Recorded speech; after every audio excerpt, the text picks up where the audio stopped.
సీతకి రాముడే సొంతమయ్యే చోటిది, నీలతో ఆకాశం వీయముందే వేళిది.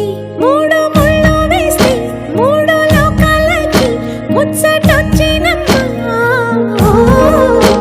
ఏడు అంగలేస్తే ఏడు జన్మాలకి వీడదీసిటమ్మా.